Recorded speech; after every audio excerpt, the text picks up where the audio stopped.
지역의 이슈를 풀어보는 이슈 토크입니다. 민선 7기 들어서 중앙버스 전용차로제 BRT 사업에 대한 전면 재검토가 결정됐고 시민 공론화 절차가 진행되고 있습니다. 과연 BRT 사업을 다시 추진하느냐 마느냐 이것이 10월 10일이면 결정이 날 텐데요. 이 앞서서 전문가들의 의견을 좀 들어보도록 하겠습니다. 부경대학교 경영학부 윤영삼 교수 그리고 동안과학대 정창식 명예교수 나와 있습니다. 안녕하십니까? 예, 안녕하십니까? 자, 먼저 정 교수님, 우리가 중앙버스 전용차로제가 도입된 지 벌써 1년 9개월 정도가 이제 지났고요. 사실 중앙버스 전용차로제와 BRT가 좀 개념이 다르긴 합니다만 우리 통용에서 좀 쓰고 있긴 한데 어떤 식으로 다른지 좀 구분을 좀 해주시죠.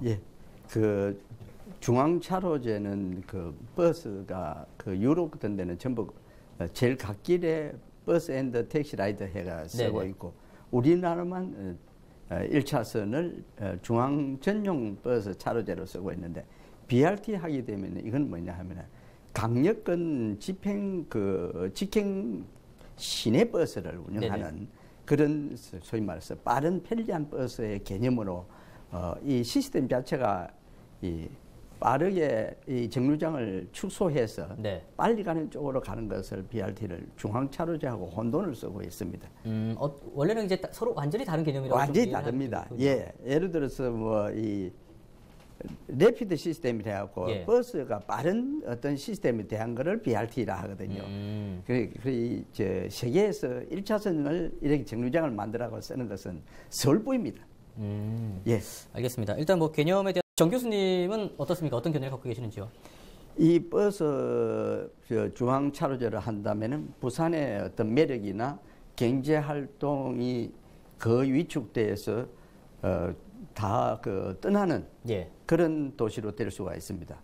현재 전혀 시나 위원회에서 논의하지 않고 있는 가장 중요한 포인트가 뭐냐면은 교통 혼잡 비용입니다. 우리 부산만 보면은 4조 6천억이 그 차 한 대당 200만 원씩의 사회적 비용이 뭡니다. 대중교통 활성화하는데 부산시가 대중교통 활성화를 위해서는 대중교통보다는 교통 수요 관리에 역점을 둬야 됩니다. 택시하고 버스는 미래에서는 사양 산업입니다. 옛날에 부산이 버스가 승객 분담률이 100% 중에 80%가 버스 승객이었습니다. 과거에?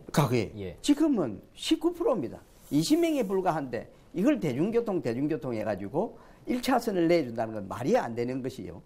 2만 5천 불 넘는 나라에서 소위 말해서 개인이 노선별로 주인이 있는 이런 개인한테 버스를 특혜로 주는 나라가 없을 뿐이 아니라 1차선을 내주는 나라는 더욱 서울, 부산뿐입니다. 이게 결국에는 이제 교통 정책을 바라보는 시각의 차이라고 생각하지 뭐 개인적인 그런 견해보다는 어쨌든 시각의 차이라고 생각을 하는데 윤 교수님은 이제 정 교수님 말씀 드리니까 어떻습니까? 일단은 과연 대중교통을 활성화한다는 것이 버스 중심이냐 아니면은 뭐 지하철이나 이런 쪽이 중심이냐라는 그런 부분에서 좀 많이 차이로 보이는 것 같습니다.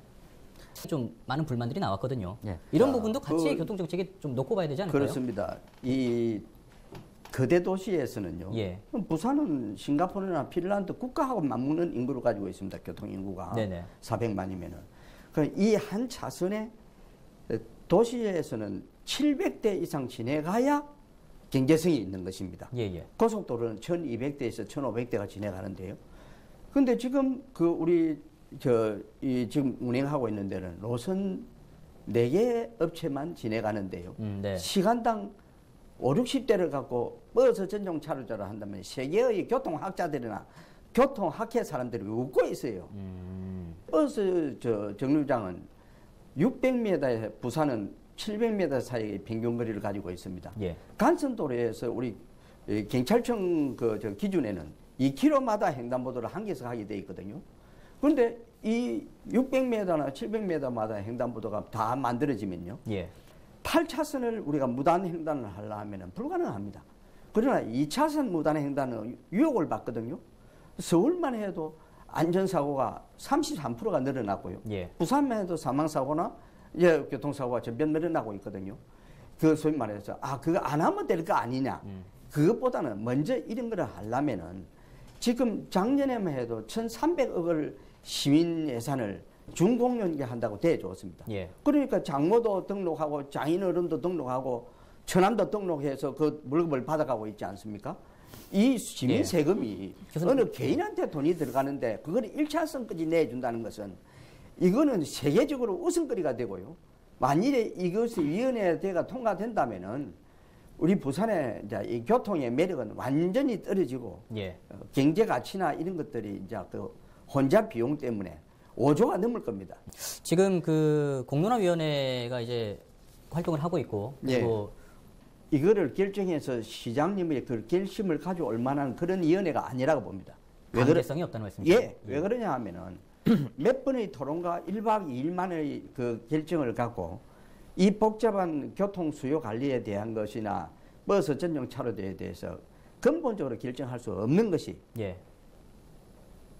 이 버스 개인 영업을 가지고 있는 이 자체를 공영화로 하면은 그래도 될까 말까인데 만일에 개인 특혜를 주는 것이죠. 그러면 저희들이 시민단체가 바로 공론화위원회 위원들한테 구상권을 화물 혼잡 비용에서 매년 올라가고 있는 비용을 갖다 구상권을 걸고 그 시정책하는 사람들한테도 전부 구상권을 걸 것입니다. 부산의 매력이나 부산 항만 자체가 끝이 난다는 겁니다. 이런 거를 그 소위 공론화위원회에서 그 1박 2일 1년, 2년을 해도 될까 말까 하는 사항입니다. 알겠습니다. 근데 같은데 만약에 사업이 중단해야 된다라고 결정이 난다면은 이 또한 또 문제는 발생을 하지요. 당장 뭐 매몰 비용도 있을 것이고 지금 뭐 있는 것들을 철거를 해야 되는 겁니까? 그거는 간단합니다. 그 기존 때에 있는 거는요. 그 7시부터 아침 9시까지 버스 전용을 하고 한 뭐 7, 80대 다니는 거기에다가 택시가 승객이 있으면 그 안으로 들어가면 됩니다. 왜 그러냐면 근본적으로 유럽 제국 전체 한 40개 제국이 버스 전용 차로제만 없습니다. 버스 앤드 택시 라이더입니다. 그럼 이제 대중교통 이용할 수 있는 그런 자리로 만드는 거죠. 그렇습니다. 그럼 대중교통으로 되고 또 거기에서 급한 화물이라든지 급한 어떤 그 자가용을 가진 사람은 비상등을 켜고 그 안을 들어가서 이용을 해도 트램하고 똑같은 어떤 내용이 되기 때문에 철거할 필요도 없고요. 그대로 있고 지금 이 이상을 한다면은 부산에 소위 말 미래가 없다는 거죠. 만약에 그러면은 그 이제 문제가 되는 게 그 시민 여론조사에서 찬성이 우세했는데 공론화위원회에서 반대라고 얘기를 했을 때 그때는 시장이 결정을 하면 되는 겁니까? 그렇죠. 아니죠. 공론화위원회 의견에 따라야 되죠. 그 법에 없습니다. 그 이야기는. 우리나라는 배심은 제가 지금 그 중간 배심은 아닙니까? 외국처럼 아니까 배심원이 법원에서 결정한 것도 판사가 변경을 합니다. 그리고 시장은 지금 이 설문조사한 것이 표본조사의 극소수거든요. 그렇죠. 이것이 진짜 전수조사를 했다면은 그건 당연히 해야죠. 오거돈 시장님은 전수조사를 해서 당선된 사람입니다. 거기 공약에 들어가 있었습니다. 만일에 이라면 이거는 버스 업자의 로비나 장난에 불과할 뿐이고 만일에 이 버스가 공기업이 되지 않고 이걸 1차선을 낸다면은 이거는 대사건이 나고 대소송이 나고 굉장할 겁니다. 알겠습니다. 그렇지 않습니다. 뭐 두 분이 바라보시는 그 공론화위원회의 그 성격도 조금 차이는 있는 것 같은데요. 성격이 법상 공론화위원회가 결정할 그런 사항은 하나도 없습니다. 동의를 하지만은 어떤 독재주의라니 대민주주의하고는 거리가 너무나 먼 이야기거든요. 그러고 다른 거는 동의하지만은 그 위원회가 결정할 수 있는 법적 근거나 소위 시조례나 이런 거 아무것도 없고 어떤 공론화 장애 한 장르의 일부입니다. 그런데 저렇게 독재니 대민주주의니 그거는 이게 전혀 관계가 없어요. 내 방안의 사례도 한번 들어볼게요. 애국의 사례를. 넘어가시죠 빨리. 자, 이거 보일는지 모르겠습니다만은 제 그 독일에 박사관이 다니는 제자가 가지고 있는 학생증입니다. 요 뒤에 보면은 소위 대중교통을 이해해서 등록금을 학교에다가 이 차비를 냅니다. 6개월분을. 그 소위 말해서 자기가 자전거를 타겠다면 안 내면 되거든요. 그거라고 몇 분을 타도 관계가 없습니다. 심지어는 스투트가르트 같은 경우에 대학생들이 경자동차를 많이 타고 엄청 되니까 그 경자동차를 없애기 위해서 거의 10년간 대학생들 무료로 폐사한 적도 있습니다. 조금만 짧게 말씀해 주시죠. 그리고 또 하나만 더 이야기를 하면은 이렇게 나갈 것이 아니라 일본 나고야에 가면요. 정류장은 인도에 그대로 있고요. 2차선의 칼라를 이어가지고 시설 하나 없이 바닥 색깔만 가지고 버스 전용선을 운영하고 있습니다.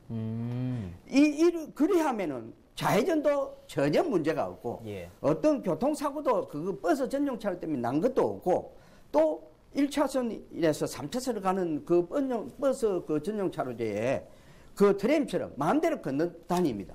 이런 외에도 얼마든지 외국 사례도 있고 있는데 세계에서 희귀한 서울 그것도 항만이 있는 도시가 따라간다면은 이거는 그 대민주주의 문제가 아니고 법에도 없는 걸 갖다 붙일 게 아니라 부산에 미래가 없다는 거죠. 예, 부산에. 알겠습니다. 여기까지만 듣죠. 예.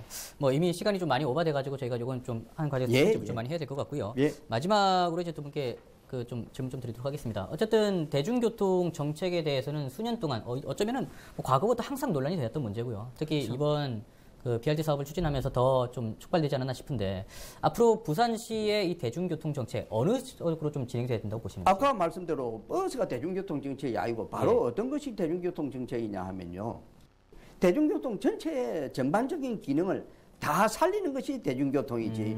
대중교통이라는 건 버스는 버스 업자만 배불리 주는 것이지. 예. 버스는요, 미국 같은 데는 버스 전용선은 없어도 카풀 전용선은 있습니다. 예. 이 세계에서 없는 짓을 하고 있습니다.